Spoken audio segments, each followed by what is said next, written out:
अस्सलाम वालेकुम दोस्तों, मैं आपका दोस्त हमाद न्याज़ और आप देख रहे हैं हमारा यूट्यूब चैनल जिन्नात की नगरी।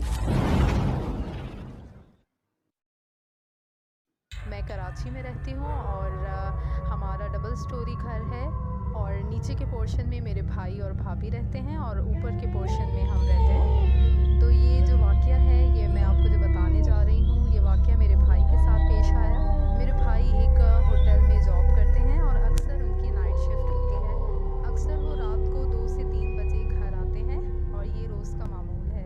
होटल की तरफ से उन्हें वैन दी गई है जो उन्हें पिक एंड ड्रॉप करती है और होटल की वैन भाई को 10 से 15 मिनट की दूरी पर ड्रॉप करती है और उसके बाद भाई जो है बाकी का रास्ता पैदल तय करते हैं और ये भाई का रोज़ का मामूल था। उस दिन भाई मोबाइल यूज़ करते हुए घर आ रहे थे और अचानक से भाई का मोबाइल हाथ से नीचे गिर गया। भाई जैसे ही मोबाइल उठाने के लिए नीचे झुके, भाई को ऐसे महसूस हुआ जैसे उनके कान में किसी ने कुछ कहा। हसन भाई ने जैसे ही पीछे मुड़कर देखा तो वहाँ कोई मौजूद ना था और भाई ने इस बात पर ध्यान ना दिया और वो घर की तरफ आने लगे। भाई ने बताया कि वो चलते चलते उन्हें थोड़ी सी कमज़ोरी महसूस होने लगी। मुझे ऐसा लग रहा था कि कोई मेरा पीछा कर रहा हो।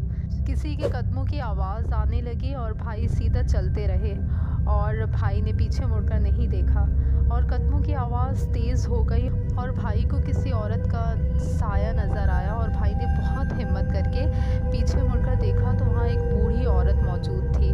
औरत लड़खड़ाते हुए भाई के करीब आ रही थी। भाई का ध्यान अचानक से उसके पैरों पे पड़ा और भाई ने देखा कि इसके पैर उल्टे हैं और वो समझ गए कि वो औरत चुड़ैल है। बहुत तेज़ी से घबरा कर अपने घर की तरफ भाई भागे और जैसे ही अपने घर की गली की तरफ भाई मुड़े तो वो औरत वहीं खड़ी थी। उस औरत को देखकर भाई का पूरा बदन कांप रहा था।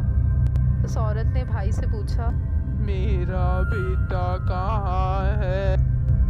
भाई ने घर से दूर जाने वाले रास्ते की तरफ इशारा किया ताकि वो औरत वहाँ से किसी तरह से उस वक्त वहाँ से चली जाए और वो औरत उस रास्ते पर चली गई और जैसे तैसे बहुत घबराए हुए भाई घर पहुँचे। हालांकि भाई को कुछ मालूम ना था उस रास्ते के बारे में जो वो औरत पूछ रही थी। भाई जब घर पहुँचे तो घर में सब सो रहे थे और भाई ने किसी को जगाना मुनासिब ना समझा और भाई अपने रूम में चले गए। जब सुबह हुई तो भाई ने देखा कि भाभी कपकपाते हुए बड़बड़ा रही थी, मेरा बेटा कहाँ है? कि मेरा बेटा कहाँ है। भाई समझ गए कि ये उसी बूढ़ी औरत की आवाज़ है। भाई बग़ैर वक्त ज़ाया किए हुए मौलाना के पास गए और उन्हें घर पर ले आए। भाई ने सारा किस्सा मौलाना साहब को बताया और मौलाना साहब ने भाभी से पूछा कि कल रात उनके साथ क्या हुआ था।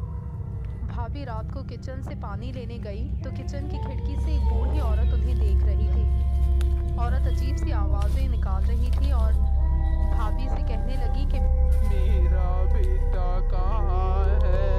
और भाभी बेहोश हो गई। मौलाना ने पूरा किस्सा सुना और उन्होंने बताया कि वो एक भटकी हुई रूह थी जो भाई के पीछे लग गई थी। फिर मौलाना साहब ने दम दुरूद किया और भाई भाभी को कुछ पढ़ने के लिए सूरतें दी और कुछ वक्त तक हम सब जहनी दबाव का शिकार रहे और आहिस्ता आहिस्ता अल्हम्दुलिल्लाह सब नॉर्मल हो गया। मैं आपको ये मैसेज देना चाहती हूँ कि जब आप घर से बाहर जाएं या घर में दाखिल हों तो दुआ ज़रूर पढ़ा करें और ख़ास तौर पर हमें आयतुल कुर्सी का विर्द अपनी ज़बान पर हमेशा रखना चाहिए ताकि अल्लाह ताला के कलाम की बरकत से ताकि हम हर तरह की नागहानी आफतों और अनदेखी मखलूक से महफूज रह सकें। दोस्तों, अगर आपके साथ ऐसे वाक़यात पेश आए तो आप अपने वाक़यात हमें व्हाट्सएप नंबर पर शेयर करें। हम आपके वाक़यात आपके नाम के साथ अपने ऑफिशियल चैनल जिन्नात की नगरी पर अपलोड करेंगे और आप इंस्टाग्राम पर भी डीएम कर सकते हैं। इंस्टाग्राम की लिंक मैंने डिस्क्रिप्शन में दी हुई है, फॉलो कीजिए और अपनी स्टोरी इंस्टाग्राम पर हमें डीएम कीजिए।